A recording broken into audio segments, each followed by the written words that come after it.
there's just this fascination with being able to do it. For both young and old. I see my dad do it and I wanted to try. The desire to conquer fire burns deep. I wanted to be a fire dancer and do something to represent the culture of the people of Samoa. I'm really grateful that I did, become, have the chance to learn fire dance or become a warrior.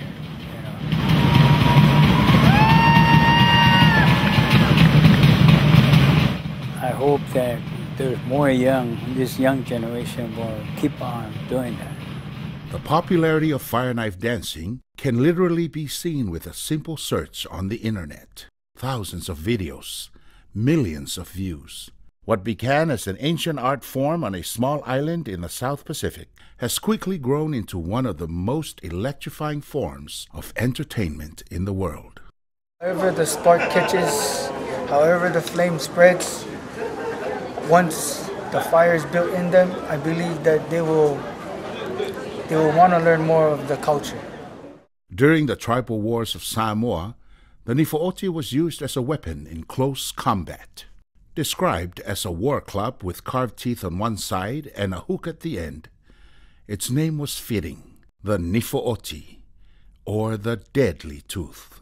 As Samoan warriors returned from war, they would do the ailau, the twirling, throwing, and catching of the war club.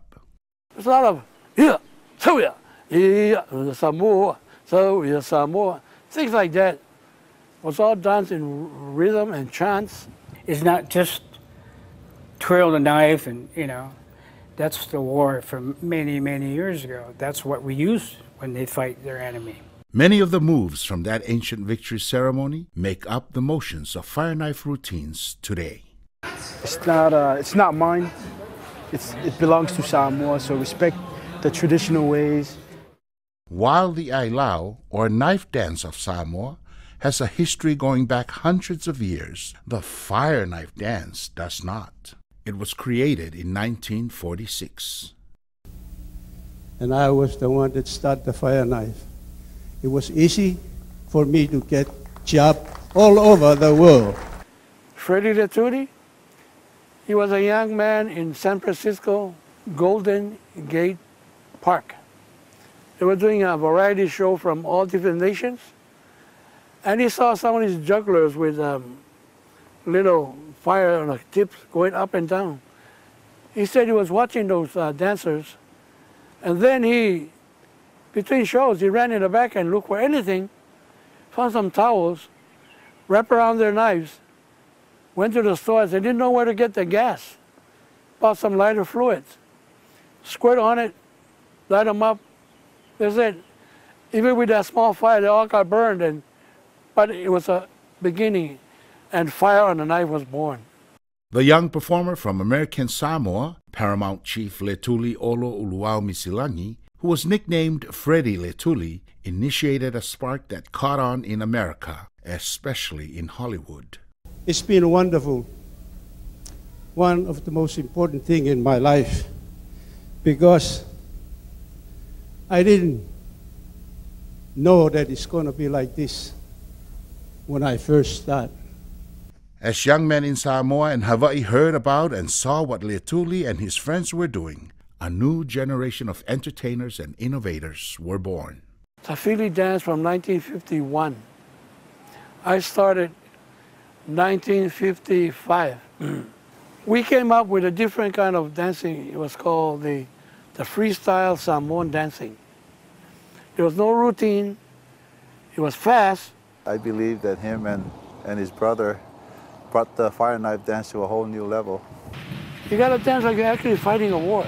Getting hit from your head, you dodge this, you dodge that. It's all part of feeling the knife, knowing where you move, knowing the amount of strength you throw the knife, pow, catch you, throw, catch. The intensity that Pulefano Ngaleai and other early fire knife dancers performed with was mesmerizing. The growing popularity of the Samoan fire knife dance created a business boom. Every luau here in Hawaii has fire knife dancers. While growing up in Samoa, it's always something to that you wanted to do. For many of the first-generation fire knife dancers, they passed on the art of Ailao to their family. He was 3 years old when I taught him. And now he's 18 years old, and he likes it. We went Paramount Chief Letuli.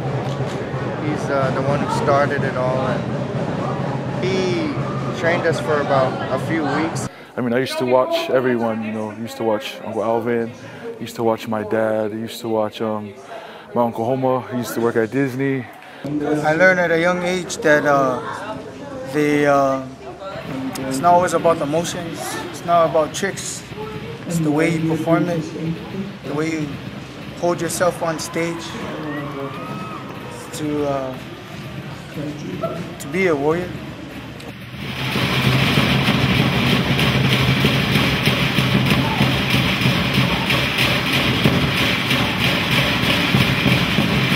Now in its 20th year, the World Fire Knife Competition is the most successful special event at the center. That's the only event that has not stopped since we started. Like fire knife dancing itself, the World Fire Knife Competition was sparked by inspiration.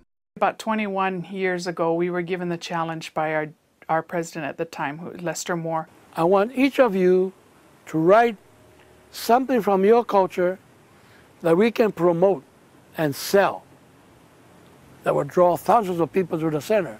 As a Samoan, I was thinking of a food fest, but then I said, no, I got to think of something that would draw the Filipinos, the Germans, the Italians, the Hawaiians. When I wrote Samoan Fire Knife Dance Competition, the vice president those days laughed in a meeting saying, who the heck want to see more than one knife dancer a night? Don't kill the idea until we try it. And President Moore said, Polifano? I said, yes. Your idea is on. On the world stage of the Polynesian Cultural Center, the World Fire Knife Competition began in 1993.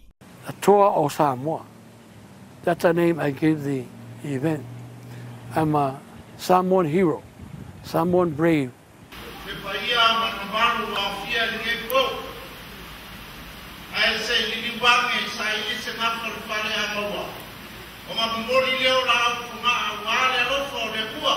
On the lawn of the Samoan village, nearly 24 Samoan braves faced off to win best in the world. It was exciting, something new. I just wanted to be the best performer. Not only the fire dancing, but all over with the audience. Sielu Avea connected with the audience and with the judges. Avea was crowned the first world champion of fire knife dancing on May 14, 1993. First, second, the third year, it was so loud. When you deal with fire and when you deal with knife, you know, it's exciting for people to see. But once you light it up, it's a whole different feeling.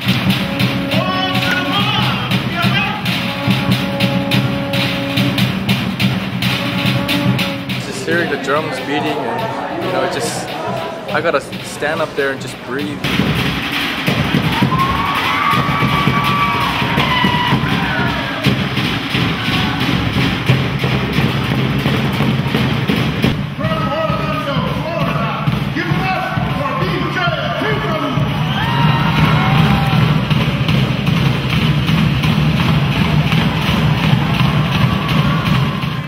Great out there. The crowd pumps me up, and plus the drumming is like amazing. My goal is to do everything and anything I can to make sure that the audience knows that this is who I am, this is where I come from.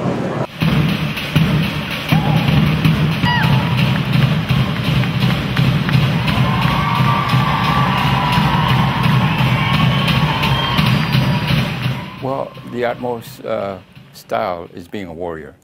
All the champions, the past champions, have portrayed that. Chief Sielu Avea from Samoa started the tradition with his warrior win in 1993.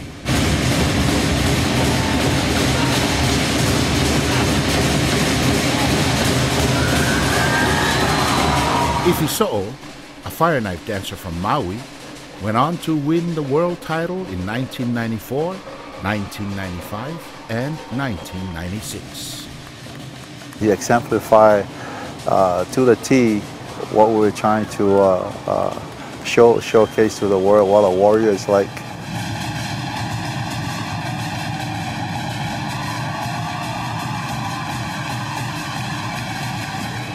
Patilevasa, also from Samoa, took the competition by storm and won in 1997, 1998, 2001, and 2002.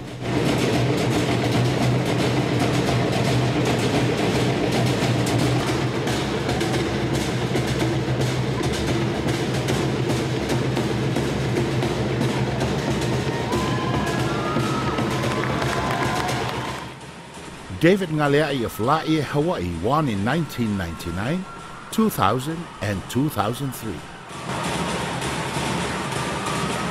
I think I was more so happy because my mom, just her last year, she was here and she was proud, so that made me proud. And that meant a lot to me. So I think I felt really honored just to have learned and to have her watch me and actually to take a title. It seemed the sky was the limit for PCC's World Fire Knife Competition.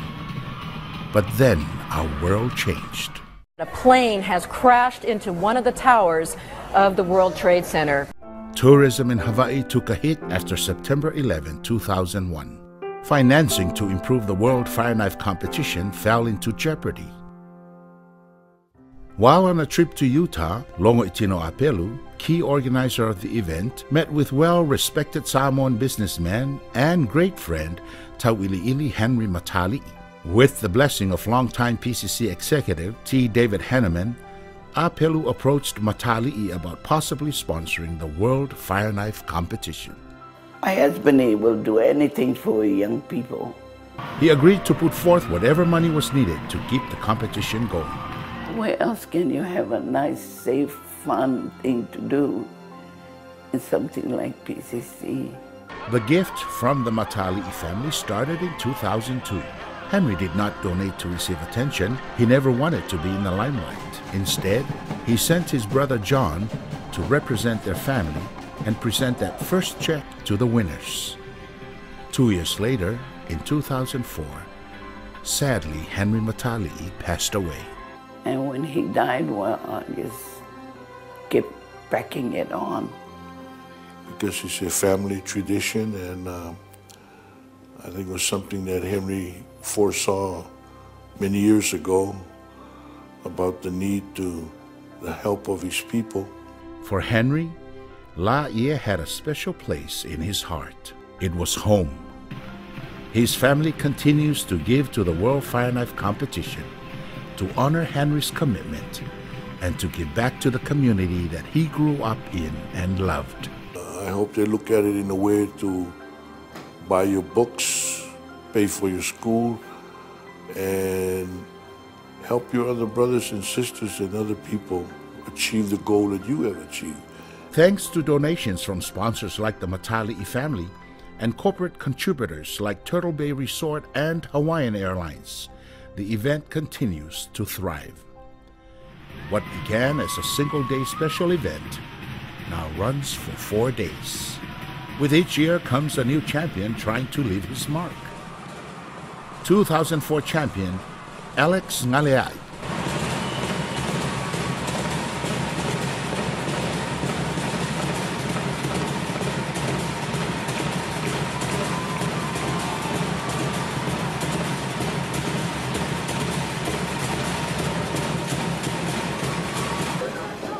I was competing back with older men when I was 14, 15 years old. Back then, that was my chance to be the innovator. And now I see a lot of the kids now. It's like it was a spark. Because at that time, people were like thinking, oh, I didn't know you can do stuff like that with knives or the fire knives. And now I see that it's gone and gone and gone and gone. It's like they've taken from where I left off, and now it's where it is today. I won 4 years. Okay. What years did you win? 05, 06, and 2009 and 10. Mikael Oloa from Orlando, Florida, made history in 2005 when he became the youngest person to win the senior division. He was only 15 years old. My father said when I was young, I used to spin around, but I didn't really start until I was 11 years old. Mika wowed crowds when he won his 4th title in 2010. He energized his routine by dancing with 4 flaming knives. It's dangerous because not only like the hooks come off, but sometimes whenever you spin, sometimes it gets very heavy. It'll hit the ground, or sometimes it'll just fall off. And if one side falls off, then it gets uneven, you can hit yourself. It's really exciting, you know, to see the level of creativity that has gone in to fire knife dancing and how they have just taken it from the basic stages to, you know, a really artistic, well-defined sporting event. Please welcome on stage, Via Tumalu and Mikael Oloa. Over the last 20 years, competitors of the World Fire Knife Competition have literally come from all over the world.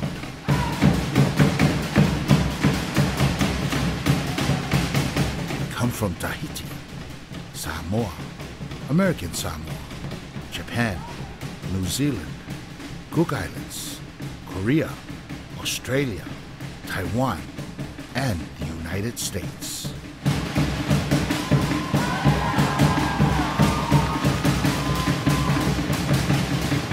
We're trying to build friendships across cultures, across peoples from everywhere. Doesn't matter who they are, where they're from. We're trying to bring people together. It helps us in doing that. The key things that I want people to leave with when they come here is how the fire knife dance has brought many other cultures together, because right now it's not specifically for Samoan young men or young women. You know, it's anybody. Andrew Umi Sexton, a Hawaiian from Orlando, Florida, proved just that when he won the championship in 2007. He was the first non-Samoan to win the world title.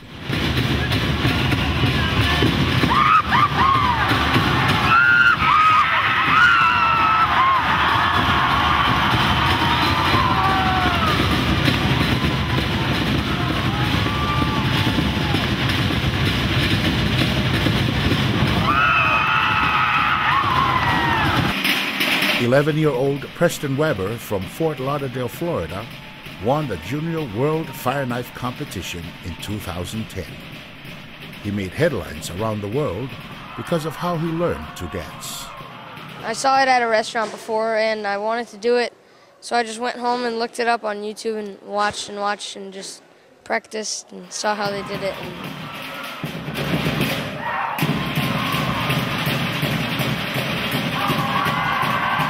Boys and girls can do it, anybody can do it. It's really nice to be recognized as a female fire dancer. You think you would hear people say, now, what's your business doing a man's dance, you know? But people, they just admire female or male, just they admire the art of fire dancing itself. 2 other rising stars in this new generation of fire knife dancers are brothers from Orlando, Florida.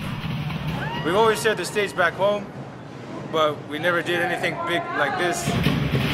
In 2011, 16-year-old Rex Tumalu, 2-time junior champion, moved up to the senior division and competed against his older brother, Via for the first time.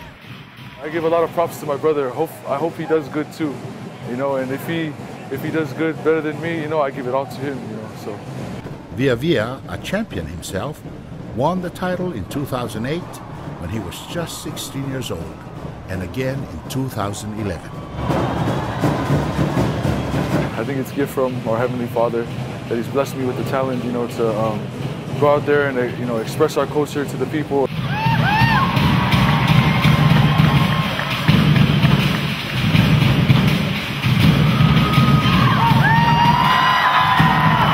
Hopefully, you know, they take that in as something that they can learn from our culture. Anybody who's been close to someone who has become an expert with the fire knife knows that it's taken amazing dedication, amazing patience, determination, and a fearlessness as well, because it's a dangerous sport. As you respect the art that you're doing, the flame that you putting close to your body, the blades that you're dancing with, you know, it's like it teaches you. It's very humbling.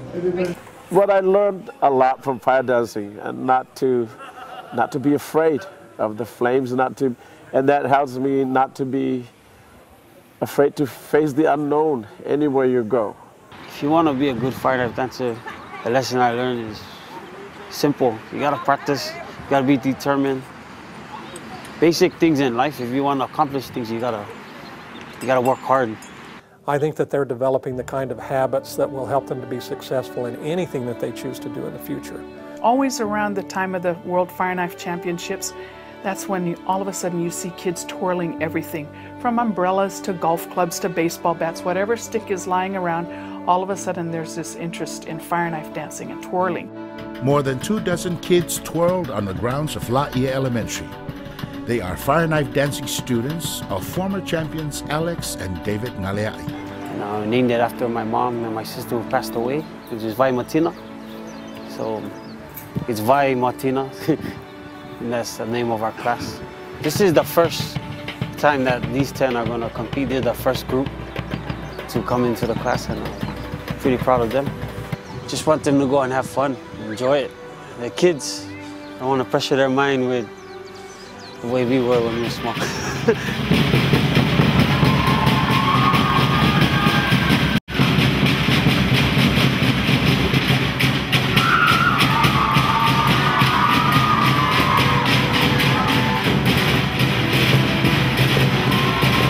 feel exciting and feel dangerous.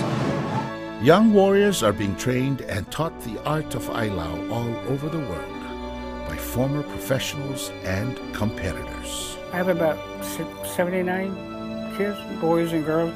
Not only Polynesia, there's more Palangi, you know, Latino, Oriental people. Every time I see one of these sports perform, when I was retiring, I cried because I was happy. Something that I created, I didn't think it's going to be this big. For me, passing this on to other children or to other people, it's not just about twirling fire or twirling sticks. To me, it's about more life stuff, you know, the discipline that it takes. So we try to instill within them not only fire knife, but good, wholesome values, to honor their family and to respect their elders, to respect each other. To me, it's a way of giving back. I don't know. I was given the opportunity to learn it when I was young, and I feel that the younger generation should have that same opportunity. Each fire knife dancer should create their own legacy, whatever it may be. You know, don't let it just end with the fire knife dance competition, or end with just becoming a champion. A champion can do a lot of influence for other things in this world, because in this world we need to be an influence for good. That's all it boils down to. Kind of do whatever times we have, do the best we can to do good, and if we do that, we can change the world, I believe. Well, I'm just grateful that there's a special event to, you know, demonstrate, as the word Toa Samoa. Toa Samoa represents the braves of the Samoan men. And they come to compete and demonstrate that out there. It doesn't only mean to dance nice, but to feel, you know, Samoa, our cultural heritage, and the manners in which we do all things in a respectful, in a polite, and dignified way. And unless the warriors will feel that, it's like dancing for nothing. It's like sports, you know. I'm a professional athlete. I really don't play because of the money. I play because I love, I have a passion. Preserving this art by those who have been inspired to do this will continue to maintain the integrity, and I feel that those people that have, the dancers that have been contacted all over the world are coming in and learning more and more. I've taught over 100, 200 kids in Laie. I've taught kids in Kauai. I've taught kids in Samoa. I said, what do you want? I want to do that. I think that's the only way to keep it alive. Everybody, they want to come here. And these are a #1 competition. Watching other guys win, it really brings joy to my heart because I know what it takes to get to that position. To think again of all that went into that performance, all to make it work. And then if we take those lessons with us and we take that feeling with us, then we can make a difference in the world wherever we might be, so that there's a little bit of that spirit of aloha scattered around the world, in part because people were here for the fire knife competition. I'm really glad to say that I've been part of the 20 years. I have a feeling it's going to get just better. Kids are just going to get more crazier with their emotions, and it's just going to get more nuts.